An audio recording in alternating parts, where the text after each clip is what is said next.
Welcome back to the channel, guys. Today we are finishing the room that I built all by myself. Yes, that is right. I've never said that line before. No, but in all seriousness, Nick right here built these triglyphs. If you caught the last video, him and Tom figured this out, and these things are finally going in. And the painters have prepped them. They're bondoed, they're sanded, they're so smooth, and they're going up around the room. So this is an exciting moment to get these things knocked out. But if this is going up in the frieze, and I mentioned this in the last video, this is a Doric element. So anytime you're seeing triglyphs, you know you're looking at architecture that is off the Doric order. They're basing it off the Doric order.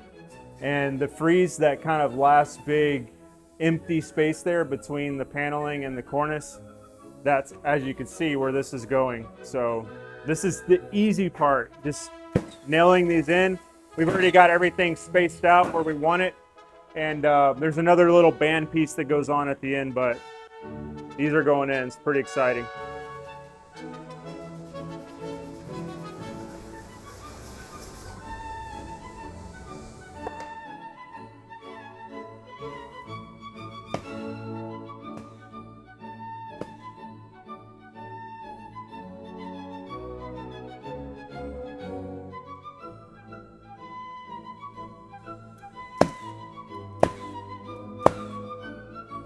Good.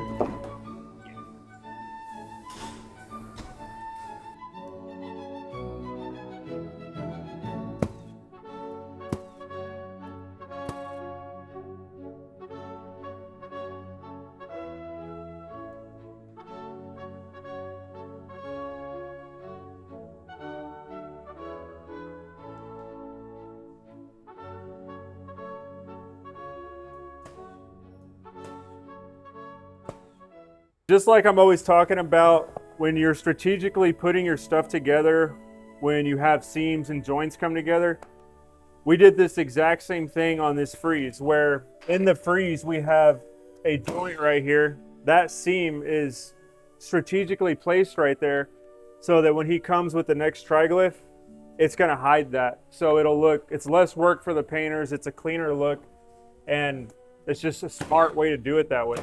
Also, so that joint's taken care of. Then this horizontal joint, we're going to have that other little band that connects the triglyphs. That is going to hide that as well. So behind it, it's going to look like just solid, just a solid chunk of wood, which is cool. You like it right there? Yeah.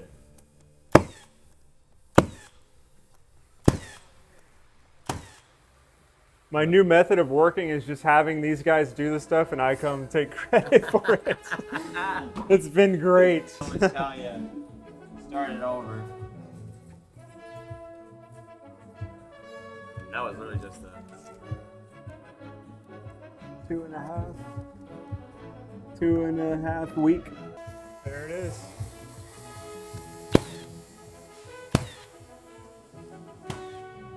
Freaking awesome, dude. Once again, y'all crushed it.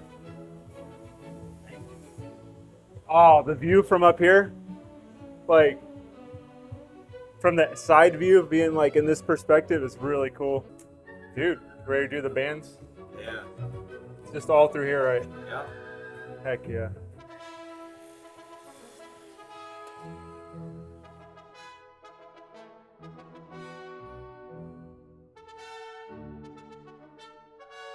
So we're going around the room now, connecting the triglyphs with this little 1/4 inch by 3/4 band. This actually matches the band right above it. So in that frieze section where the triglyphs are going to connect with this, there is another piece of this going in between at the top. So this will really tie it together. And this is where I was talking about, it's going to hide that joint right there and really make this look completely solid. But yeah, this is the last kind of component of that cool frieze detail.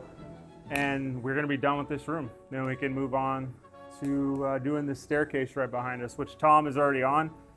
And that'll probably be the next thing. But yeah, I'm cutting these down here on the Capex, handing them up to Nick, and he's popping them in. But we're about to be wrapping this room up very shortly. We could use that for our miter piece down there. Oh, yeah. If you're trying to be Mr. Eco-friendly. This tree was taken down. We're going to use everlasting.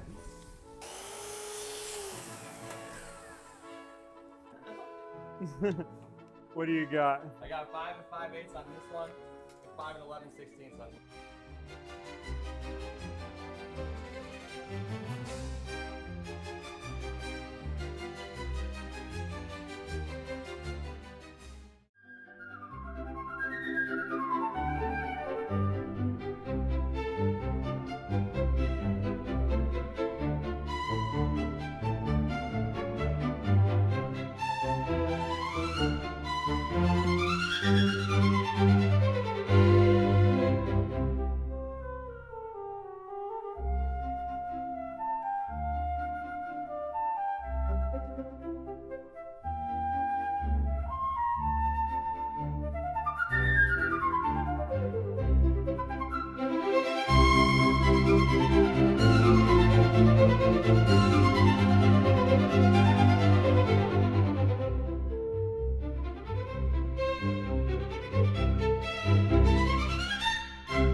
And I know some of you guys are probably watching this thinking like, what is the triglyph? I get that it's an architectural detail, but where does that come from? What is that even about? Here's what it is. So back in the day, before the Greeks built their temples out of stone, they built them out of wood first. And the triglyph is thought to be the end of the ceiling joist on the temple. You can even think about this if you're looking at a house that's in rough framing that has no sheathing on it where the ceiling framing is, and you could see the end of joist all going that way. There's some, I guess, controversy over what the gyute are.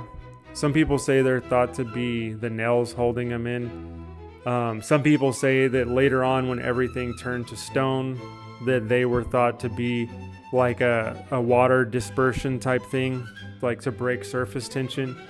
I don't know. This is just the research that I've done. Gyute is an interesting word because if you think about our word gutter, like gutters on the house, they are meant to, direct water. I don't know. I'm not a linguist, or I don't know the etymology of how all these words fit together.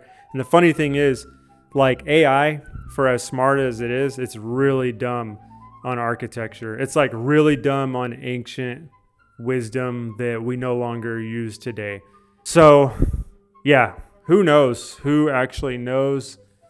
I think both theories, there's probably more theories than that. But what I do know is that it reminds me of like an upscaled dental block. So you know how you have dental crowns, dental cornices, like where you have those dental modillion blocks. It reminds me of just like an element like that. What are the dental really there? Were they really teeth from people? No. How far do you want to take this stuff? But what we need to realize is that it just looks awesome.